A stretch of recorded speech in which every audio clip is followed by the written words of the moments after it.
The company is 4 years old. We're approaching the end of year review, so we have about 140 customers globally. AI is super hot in life science. When AI Yeah. was first introduced, like 2 years ago, ChatGPT just came out of nowhere and takes the world by storm. Every small and large companies, either in biopharma or medical device, they were like, wow, we are all in AI. Like Johnson CEO said, we're all in AI, and AstraZeneca, Pfizer. 2 years later, now what? We've seen a lot of pushbacks actually from the large language model, especially the general AI model.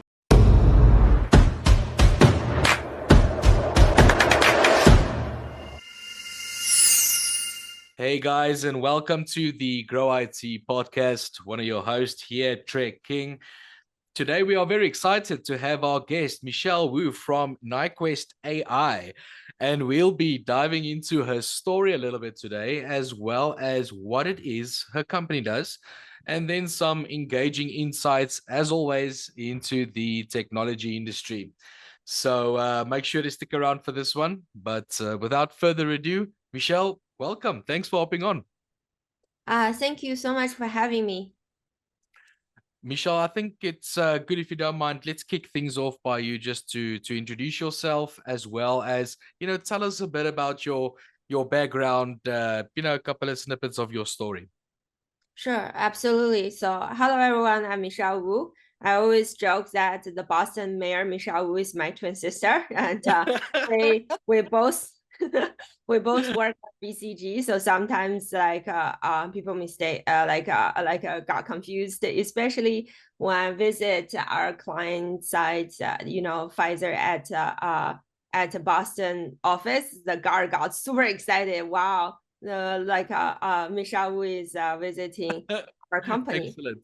Yeah, so my background has I'm a data nerd and I'm a life science nerd. I was fascinated by life science since a kid. So my first job was with Boston Consulting Group, where I purely focus on life science and advising C-levels on their global strategy, product portfolio strategy. And then after 3 amazing years with BCG, I joined Novartis, where I can really leverage my strategic thinking into day-to-day practice. And I was the youngest global strategy manager. And Wow. my claim to fame is the very first and so far the only asset swap deal in the history of pharma.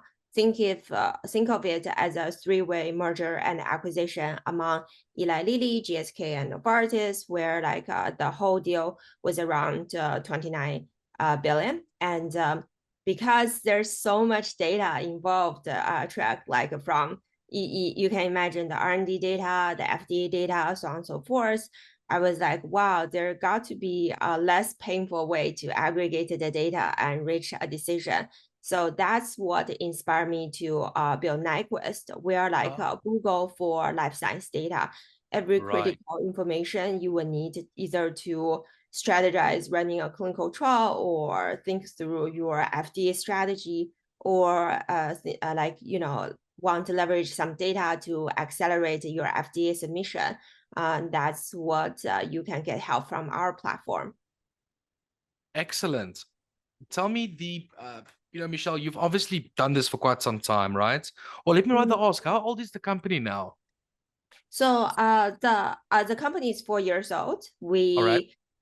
We're approaching the end of year review, so we have about 140 customers globally. Awesome. And tell me, Michelle, based on your expertise, right, what are, like the current market trends, that you're aware of these days, specifically, obviously, in your industry, right? What ways are the wind blowing these days? Yeah, so AI is super hot in life science. When AI Yeah. was first introduced, like 2 years ago, ChatGPT just came out of nowhere and takes the world by storm. Every small and large companies, either in biopharma or medical device, they were like, wow, we are all in AI. Like Johnson CEO said, we're all in AI, and AstraZeneca, Pfizer. 2 years later, now what? We've seen a lot of pushbacks actually from the large language model, especially the general AI model. They just don't have the domain expertise and the empathy of the workers, like the end users, and understanding of how complex and intricate the workflow is. So we are building some vertical AI just specifically for life science. Think of Google's Gemini and OpenAI ChatGPT like a smart student with English literature degrees like general AI. And we are Mm. like MD, PhD level of AI. Understood. That's quite interesting that you say, that there's a lot of actually pushback that's, Mhm. that came. So that kind of makes sense. Obviously, like you mentioned, the other verticals that you're building. I think this is, having said that, I think, Michelle, this is maybe a good time for, you mentioned a couple of things earlier, but if you don't mind just to elaborate and explain a bit more, what is it, that NyQuest AI, what is it that you guys do? Oh yeah, that's a great question. Thank you, Trek. So we are like I always call this powerful trifecta. We have three layers of products. The first layer is data layer. Is think of it as a database. We Yeah. aggregate, synthesize, clean, and structure and label all the global clinical trial FDA submission data into our platform. So whenever you want to run a trial, for example, I don't know where you're based, Track, but say like I want to look at, I'm based in Silicon Valley. I want to see like how many clinical trials Stanford Hospital is running. Then how many of them are like on cardiovascular or whichever type of disease. You can easily find it and Yeah. get the insight. So the first layer of the first product is a database that can help people who are responsible for running a clinical trial, drafting clinical trial protocol, and getting FDA submission. They can Yeah. very quickly look at what other has done, so that they can stand on the prior success of their peers and competitors. Excellent. Yeah. You've already mentioned, like, a lot of, well, I've picked up already a lot of value, NyQuest brings to the table, but just out of your own words on your position, what would you say is like the most significant value that your business brings to other businesses? Yeah, it's like time to market, getting FDA approval faster because FDA approval is like the last mile for innovative drug or medical device. There's decades of data like just located in different silos in different regulatory bodies around the world, and we bring it all together. So one the therapeutic assets, instead of just launching the US or Europe or China, they can launch globally. They previously they couldn't done it because they don't have the domain expertise or country specific expertise or the language barriers. They just don't understand the Right. market. Now through our database, they can very quickly understand, okay, how long other people has get to say US, get to Germany, get to UK, and they can replicate the success much easier. We save at least 50% of the research time, if not more. Geez, that's good value. That's Yeah. awesome. It's Yeah, not that's only quite value to business, it's also value to patients. Like in my very first job, I got a lot of opportunity to interact with patients with different therapeutic challenges. I really resonate with unmet needs. If we can accelerate say some medicine or some medical device just by one day, like millions or even billions of people's life will be changed. excellent. Michelle, if we can maybe, step a bit back and just look in business and, your business in general. Mhm. I'm quite curious. Like you said, you've been at the company itself is just over like 4 years old. You know, tell me, is there maybe one or two challenges that you don't mind sharing on, when you in the beginning when you wanted to grow the business, or even if there's still challenges now, just some challenges that you faced, and that and how obviously you what you've done to get over them. Yeah, that's a great question. So I think the current biggest challenge we face when introducing new technologies, for example, generative AI to Yeah, life science industry is change management.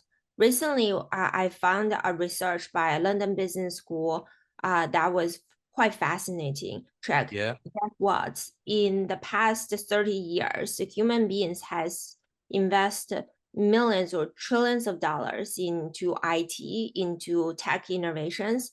But actually, our GDP per capita, the productivity of GDP per capita and per hour is decreasing. And the reason is because the way that modern organization run, like the company hierarchy, the company procedure and bureaucracy is yeah, still the same like 30 or even 50 years ago. There hasn't been major managerial revolution or yeah, yeah. managerial changes. Change. Yeah, upgrades. So to is like we can is think of AI as the coolest and newest software, and the modern organization's system as IBM Blue that was invented more than 50 years ago, older than both of us. And Yeah, the you cannot run the latest software on a very old machine. So one of the biggest challenge that we are trying to figure it out or figuring out with our customers and end users are how we can revamp or upgrade the way we work, the way organization is run, and the way success is defined, so that we can really unleash the true potential of AI. well, Michelle, we've got a lot of listeners that might be working for a company, and they're wanting to take that leap of entrepreneurship, and put themselves out there, and start their own businesses. In your opinion, what type of mindset would you say is needed to be a successful founder of a company? um I think I'm less qualified to answer that question. I'm still in the path of figuring out. But having been in Silicon Valley long enough and seen so many successful founders, I Yeah, think number one is grit, like persistence. Because mm, things always take longer to flourish, and it always takes more time and more efforts and more many more attempts before you really hit product market fit, and yeah, you really unleash the true potential. And second is like a consistency, and you may not see the results immediately. Just keep trying and keep doing it, and it's just take a little bit more time to until this is like an inflation point or pivotal point that you start to hit the J curve. And third is gratitude. I'm a very grateful person. Like, thank you so much for having me on the podcast. And I like to give back to the community. Again, I'm very passionate about life science, and the reason that our company can still growing despite the tough economy and still growing users and growing awareness is thanks to so many people that believed in us, really loved our product, and give us a lot of mm, feedback that challenge us to continue to move forward. move forward. Michelle, well, thank you for first off as well for coming on your side. The value points that you mentioned earlier of what you guys bring to the table, right? And that was quite, like I mentioned earlier, quite profound. So thank you for coming on. This it's been an absolute pleasure, and I only hope that your company grows from strength to strength. And appreciate your time. Thank you so much. Yeah. Thank you so much, Track. Excellent. Michelle, before I let you go, just lastly, if you don't mind, just to let us know, where can the listeners, where can they get hold of you guys? Oh, they can find us through our website or from LinkedIn. Our website is like a www.NyquistAI.com. Yeah. Excellent. All right. I'm sure there's a couple of people making some notes now. All the best, Michelle. Thank you. Yeah.